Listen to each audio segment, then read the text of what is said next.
Hello, students. This is Dr. Lindley, and sadly, I am sending you this video lecture because we can't do the normal class tomorrow. I'm going to a conference. Now, today, what I want to cover, more briefly than we would in a normal class, is Book 8 from Paradise Lost. And I'm going to say a number of things, make some observations, make some arguments. If you have questions about this, let's deal with them on Monday. Bring them to class. Okay, so Book 8. We've just finished the creation of the world. Raphael stops talking. Turn with me to the first page of Book 8. The angel ended, and in Adam's ear so charming left his voice, that he a while thought him still speaking, still stood fixed to hear. Then, as new waked, thus gratefully replied. Okay, so Adam is kind of in a trance-like state. The angel's voice is still hanging in the air. Adam, unsurprisingly, what's he going to do now? He's going to say, loved that, love everything you say, Raphael. Okay, there's just one more question, right? There's always one more question with Adam. He always wants to hear more. What is his next question going to be? He says, Divine historian, you've told me all I wanted to know about the war in heaven, but my next question, line 13, something of doubt remains. This is a doubt in the sense of curiosity. I've got another question. It's not like I have grave religious doubts or something. It's something I don't understand that I want to understand. Something of doubt remains, which only thy solution can resolve. When I behold this goodly frame, this world of heaven and earth consisting, and compute their magnitudes, this earth a spot, a grain, an atom, with the firmament compared, and all her numbered stars that seem to roll spaces incomprehensible. For such their distance argues, and their swift return diurnal, merely to officiate light round this opacous earth, this punctual spot, one day and night. In all their vast survey, useless besides. Reasoning, I oft admire how nature, wise and frugal, could commit such disproportions, with superfluous hand so many nobler bodies to create, greater so manifold, to this one use. For aught appears, and on their orbs impose such restless revolution, day by day repeated, while the sedentary earth, that better might, with far less compass move, served by more noble than herself, attains her end without least motion, and receives as tribute such a sumless journey brought of incorporeal speed, her warmth and light, speed to describe whose swiftness number fails. Okay, so we leave off there at line 38. What was Adam just asking? So he's observing the state of the solar system, at least as it appears from the vantage point of Earth. He looks out at this goodly frame, by which he means the order of Earth in relation to heaven. And he sees how everything is spinning around us, around Earth, this punctual spot, line 23. Punctual in the sense that it's standing still. So the Earth is still, everything else is spinning around us. This is an old-fashioned Ptolemaic cosmology, Earth-centered cosmology, geocentric. And he's asking, why do we deserve all of these glorious things spinning around us just to light us up and serve us, so to speak? He says, there seems a kind of disproportion in this, 27. How could nature, which is so wise and frugal, doesn't do things wastefully, how could it spend so much just for us with superfluous hand, 27? So many nobler bodies create greater, so manifold to this one use. So there's the only use of the heavens is to spin around us and illuminate us. Doesn't that seem like kind of a waste? This is the question. And the implicit accusation here, or the question underneath this way of framing things is, hasn't God created things the wrong way? That's the question. And so he's wanting to understand the solar system. He's wanting to think cosmologically about the order of things and why it is this way. That's what he wants Raphael to talk about. Okay, so this is an interesting question that's calling into question the wisdom of God's creation. Something to think about. Innocent enough, right? But maybe not something Adam has done before. Line 39. So spake our sire, and by his countenance seemed entering on studious thoughts abstruse. I love that phrase. This is you in the library earlier today. Entering on studious thoughts abstruse. Spacing out, entering into the idea, so on and so forth. Now notice what happens now. Very important moment. Which Eve, perceiving, where she sat retired in sight, with lowliness majestic from her seat, and grace that one who saw to wish her stay, rose, and went forth among her fruits and flowers, to visit how they prospered, bud and bloom, her nursery. They at her coming sprung, and touched by her fair tendance, gladlier grew. Yet went she not, as not with such discourse delighted, or not capable her ear of what was high. Such pleasure she reserved, Adam relating, she sole auditress. Her husband the relator she preferred before the angel, and of him to ask chose rather. He, she knew, would intermix grateful digressions, and solve high dispute with conjugal caresses. From his lip not words alone pleased her. Oh, when meet now such pairs in love and mutual honor joined, with goddess-like demeanor forth she went, not unattended, for on her as queen a pomp of winning graces waited still, and from about her shot darts of desire into all eyes to wish her still in sight.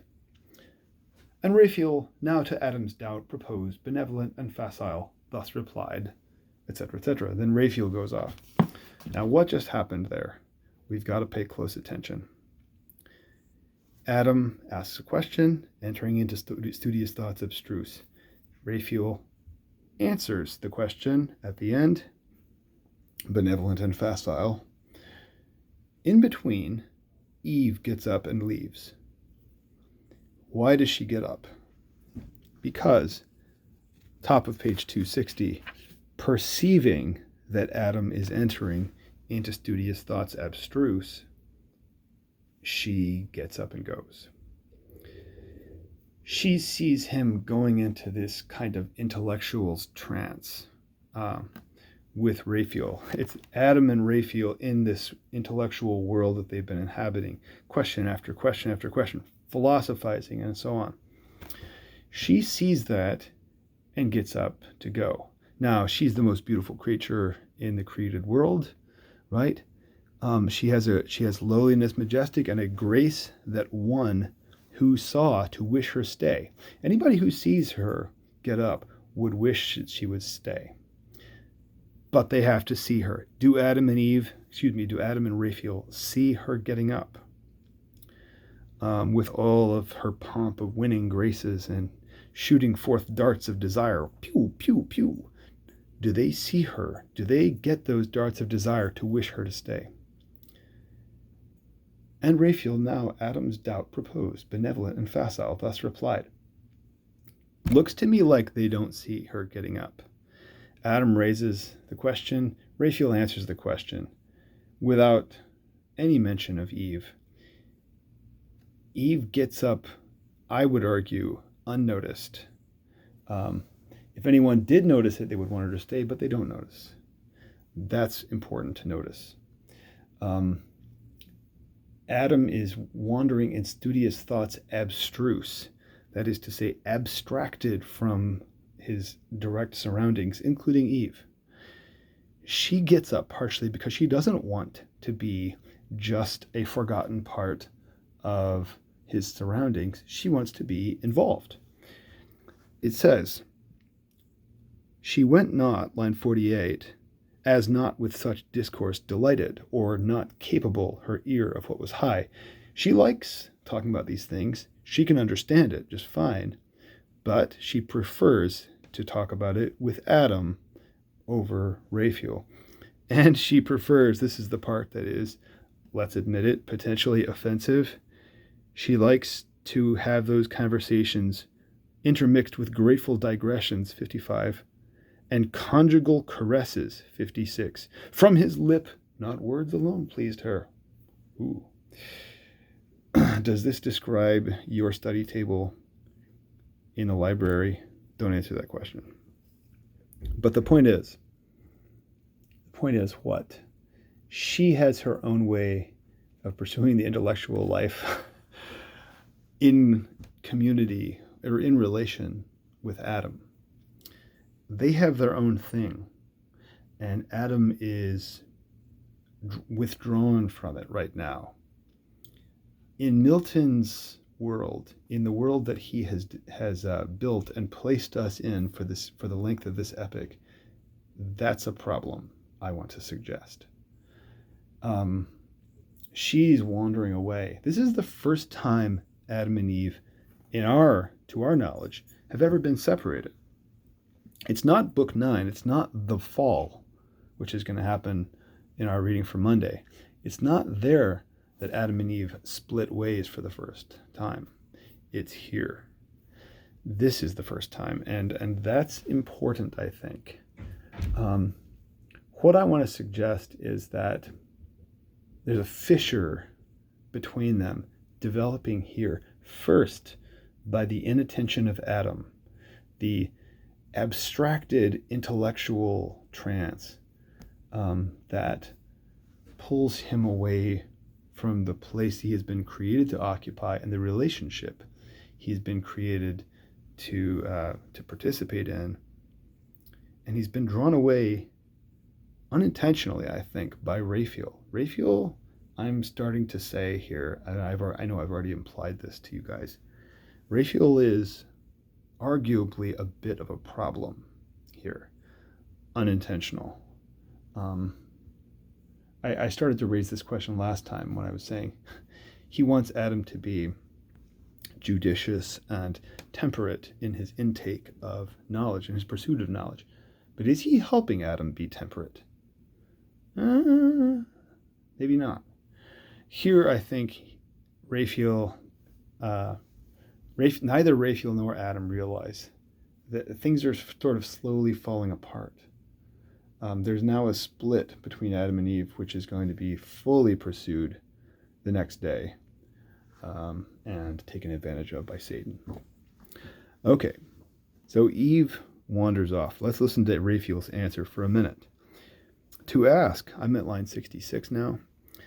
To ask or search I blame thee not, for heaven is as the book of God before thee set, wherein to read his wondrous works and learn his seasons, hours, or days, or months, or years. This to attain, whether heaven move or earth, imports not if thou reckon right. He says, I don't blame you for asking. Great question. And we're supposed to look at the book of nature that God has given us.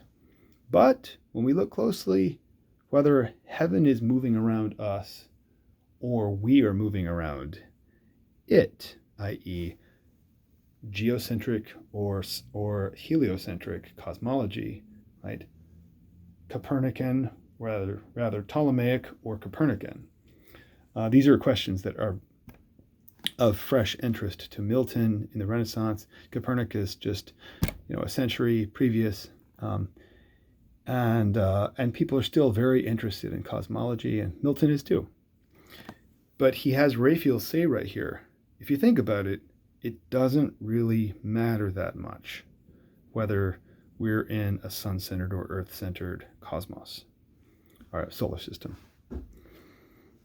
And he goes on to say, the rest from man or angel, line 69, the great architect did wisely to conceal, and not divulge his secrets to be scanned by them who ought rather admire. Hey, just be happy to admire what you see, and don't try to understand more than you're able. Okay, Raphael seems here to be drawing some boundaries beyond which would be imprudent or intemperate for Adam to pursue. So don't think too much about this, but now listen to what Raphael does. He then goes on to say, don't conjecture whether it's Ptolemaic or Copernican, but then he goes on to describe in detail what a Ptolemaic and Copernican model, each of them, would entail. He's talking about Ptolemaic cosmology on page 261, right? How this mighty frame 81, how you have to scribble centric and eccentric circles in its cycle and epicycle, orb and orb, if you know anything about Ptolemaic cosmology, in order to explain the universe as spinning around the Earth. You have to do all this kind of crazy cycles and epicycles, and you have to trace all of these weird Byzantine arcs and designs in order to explain it, because the cosmos is not Earth-centered, of course. Okay, so he's describing this Ptolemaic cosmos that we could imagine. Then on the next page, 262, bottom of 262 and on to 263, he's talking about the sun-centered cosmos, which is introduced. What if Earth is now spinning around the sun? These are things that he's just said not to think too much about, not important, but he's going on for a few pages talking about them. Now, skip forward to page 264, line 159. After having kind of outlined these two rival cosmologies, Raphael says, "But whether thus these things, or whether not, whether the sun predominant in heaven rise on the earth, or earth rise on the sun." Notice the neat little chiasm there. He from the east his flaming road begin, or she from the west her silent course advance, with inoffensive pace that spinning sleeps on her soft axle, the earth he's talking about, while she paces even, and bears thee soft with the smooth air along. Solicit not thy thoughts with matters hid. Leave them to God alone, to God above. Him serve and fear, of other creatures as him pleases best. Wherever placed, let him dispose. So, long and short of it, whether it's Copernican or Ptolemaic, don't worry about it. Solicit not thy thoughts with matters hid. Leave them to God alone. Serve and fear him, and let him be in charge. 170. Joy thou in what he gives to thee, this paradise and thy fair Eve. Heaven is for thee too high to know what passes there. Be lowly wise. Think only what concerns thee and thy being. Dream not of other worlds, what creatures there live, in what state, condition, or degree, contented that thus far hath been revealed, not of earth only, but of highest heaven. Okay. Be lowly wise. If you want, that's the thesis statement of this particular argument that Raphael advances. And I think in Milton's Cosmos, that's good advice. Be lowly wise. Pursue a lowly wisdom. A wisdom about things right here where you are placed. This is where you belong. Here is your companion for life. You are made for this world. Try to understand things here and not to grow distracted in pursuit of high and lofty knowledge that has not been given to you, that will actually abstract you from what is most important. That's Raphael's advice. This is why it's so ironic that that Eve just snuck away, not snuck away, but walked off without being seen. Because this is advice that is good advice, but Raphael is, as I already suggested, not helping Adam to follow it. he in fact is still leading Adam astray into exactly the questions that he's telling Adam not to follow, not to concern himself with. So there's a kind of a palpable irony in this whole discourse of Raphael. So if you think that I'm kind of trumping this up too much, Raphael misleading Adam, I think it's really hard to know what to do with this section right in here if I'm not right. It's just palpable that he's giving advice even as he breaks the advice himself or keeps Adam from following the advice. Okay, so he's leading Adam into thoughts above while advising him to stay below.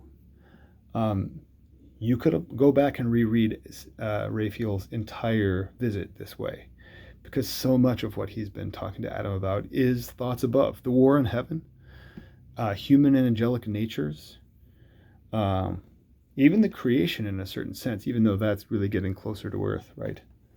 Of course. But all this stuff, maybe above what Adam is capable of pursuing, as we've said, but also draws him away from what's most important. Okay, listen to Adam's response, doubling down on the irony. To whom thus Adam, cleared of doubt, replied, "How fully hast thou satisfied me, pure intelligence of heaven, angel serene, and freed from intricacies, taught to live the easiest way, nor with perplexing thoughts to interrupt the sweet of life, from which God hath bid dwell far off all anxious cares, and not molest us, unless we ourselves seek them with wandering thoughts and notions vain." Okay, great advice. You show me everything I need to do. I'm not gonna swim off after things that are too high for me anymore. 188. But apt the mind or fancy is to rove unchecked, and of her roving is no end, till warned or by experience taught she learn that not to know at large of things remote from use, obscure and subtle, but to know that which before us lies in daily life is the prime wisdom. This right here, this is what we need to have wisdom about. Be lowly wise. He's echoing Raphael. What is more is fume, right? It's just vapor or emptiness or fond impertinence, and renders us in things that most concern, unpracticed, unprepared, and still to seek. Okay, so the irony is tremendous. Adam's like, I totally understand you, Raphael. I need to pay attention to what is right here. He doesn't realize his wife is gone. Totally oblivious. Even as he's emphasizing, focus on this, right here, right here, right here, he's off in cloudland. This, by the way, parenthetically, is the abiding, ironic fact about intellectuals. They're always thinking about life and what it is, but then, of course, they are also generally abstracted from the life that they're thinking about. They often screw up and can't follow their own advice, and there's always this kind of comical blindness to the practical application of their own theories that attends intellectual conversation in life. One of my favorite quotes from Yogi Berra, the great Yankee baseball player in the last century, is about theory and practice. Yogi says, the thing about theory and practice is, in theory, they're the same. In practice, they're different. Think about that. Okay, so we're definitely seeing that here. And again, Adam and Raphael in this high theoretical space talking about, theorizing about the importance of practical everyday life. Okay. All right. Adam says on the next page, 266, line 210, loving this, Raphael, every minute of this, I'm just eating it up. While I sit with thee, I seem in heaven. It's an important line because Adam intellectually wants to be in heaven, so to speak. He wants to think like an angel with that direct intuitive intelligence, which he has not earned yet. According to Milton, you can gradually kind of make your way up there, but he wants to be there right now. This is what part of what Raphael stirs up in him. All right. So they move on. I want to skip forward now.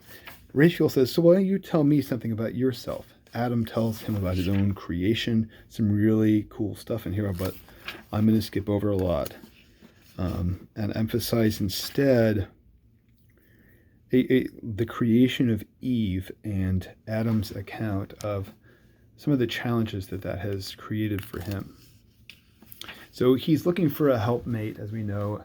God makes him Eve, puts him to sleep, takes her out of his side, so on and so forth. He gives his own version of discovering Eve and all of that. I want to skip to 276, page 276, and let's look at line 515 or so. First sees Eve, and things start to happen to him. There's this kind of beautiful setting, right? Fresh gales and gentle airs whispered it to the woods, and from their wings flung odors from the spicy shrub. Milton loves spiciness. Disporting till the amorous bird of night sung spousal, and bid haste the evening star on his hilltop to light the bridal lamp. Everything is kind of circling around the two of them and their amours. "Thus I have told thee all my state," says Adam to Raphael, "and brought my story to the sum of earthly bliss which I enjoy, and must confess to find in all things else delight indeed, but such as used or not works in the mind no change, nor vehement desire. These delicacies, I mean of taste, sight, smell, herbs, fruits, flowers, walks, and the melody of birds. Everything else that he experiences in the world is interesting, but it's not arresting in the way that this woman is. But here, far otherwise, transported I behold, transported touch. Every sight, every touch of Eve is electric. 530. Here passion first I felt, commotion strange, in all enjoyments else superior and unmoved. Here only weak against the charm of beauty's powerful glance. So here's the kind of phenomenon he's trying to get to. What do I do with my overwhelming passion for Eve? The effect that she has on me. Or nature failed in me, and left some part not proof enough such object to sustain, or from my side subducting took perhaps more than enough. Notice he's kind of fault-finding a little bit here. My nature seems too weak to be able to stand up under my desire for Eve. God, maybe you took out a little too much rib. That's what he just said, right? Subducting too much, more than enough rib. You made her. There's too much of a draw towards her. At least on her bestowed too much of ornament, in outward show elaborate, of inward less exact. Okay, trigger warning. For well I understood in the prime end of nature her the inferior in the mind and inward faculties, which most excel in outward, also resembling less his image who made both, and less expressing the character of that dominion given o'er other creatures. So the offensive thing he's saying here is, outwardly more beautiful than everything else, inwardly not, even, in spite of the fact that interiorly she's, clearly beneath me, and nevertheless, so there's a kind of disjunction there, inner and outer. Yet, when I approach her loveliness, so absolute she seems, and in herself complete, so well to know her own, that what she wills to do or say seems wisest, virtuousest, discreetest, best. Notice how difficult it is to say those words. That's intentional. All higher knowledge in her presence falls degraded. Wisdom in discourse with her loses looses discountenanced, and like folly shows authority and reason on her weight as one intended first, not after made occasionally, and to consummate all, greatness of mind and nobleness their seat build in her loveliest, and create an awe about her as a guard angelic placed. Okay, this is really interesting. There's so many things we could say about this. What I want to focus on is just Adam is presenting Raphael with a basic problem, interpersonal problem that he experiences. I know I'm supposed to be governing Eve. I'm the smart one here, right?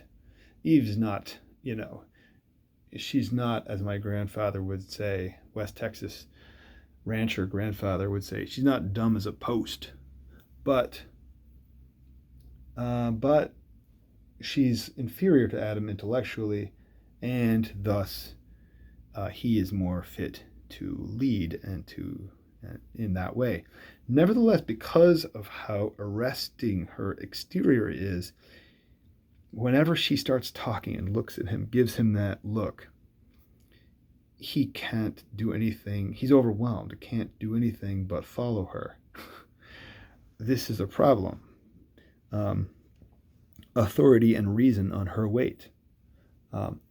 All of his authority and reason kind of subsides. He's got to do whatever she says. This is a weakness, isn't it? This is a design flaw.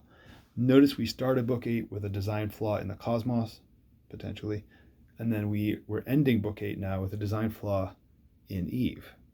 So there's a kind of, throughout this book, there's this kind of subtle accusatory move that Adam is making, which comes out in the angel's direct response. Of course, line 561. Accuse not nature, says Raphael. She hath done her part. Do thou but thine, and be not diffident of wisdom. She deserts thee not, if thou dismiss not her when most thou needst her nigh, by attributing overmuch to things less excellent, as thou thyself perceivest. Okay, so Raphael just doubles down and says, you can resist, you have to. This is on you. Don't accuse nature of being at fault. You're responsible for your own choices. Okay. So I just want to raise the same question here that I raised in book 3. Does Adam actually have a chance not to fall? In book 3, right, God sees that he will fall, lets Satan in anyway, and thus, for the sake of Adam's freedom, but thus pretty much is allowing the fall to happen. It's kind of his implicit choice. Here, Adam says, when she starts talking to me in a certain way, I can't say no. Raphael says, say no. and then he's about to leave. Is Adam going to have a chance when Eve asks him in the next book, beginning of book 9, can we work separately? Because I think I'd like to work separately. No, he's not going to be able to, which is why some people say the fall seems inevitable in Paradise Lost. I'm going to push that conversation to another day. Last thing I want to say here is we've got a preview of coming attractions here. Eve knows that she has this power over Adam. She might even be overhearing this conversation right now. We find out at the beginning of book 9 that she returns to overhear the end of Raphael and Adam's conversation. We have no idea how much. But whatever the case, she's going to use her power over Adam to split, right? To split and work separately tomorrow. She's going to do that, I would argue, because the kind of division between them has already been accidentally insinuated by Raphael and Adam's conversation. And so we're off. We're off to the races, and the rest of the book is now happening. What do we do with an angel that accidentally causes the human fall? That's a question you should be asking. The question Milton is making us ask. I'm going to kind of put that on the table now. We'll let it simmer on the pot. That's a mixed metaphor. It should be on the stove, on the table.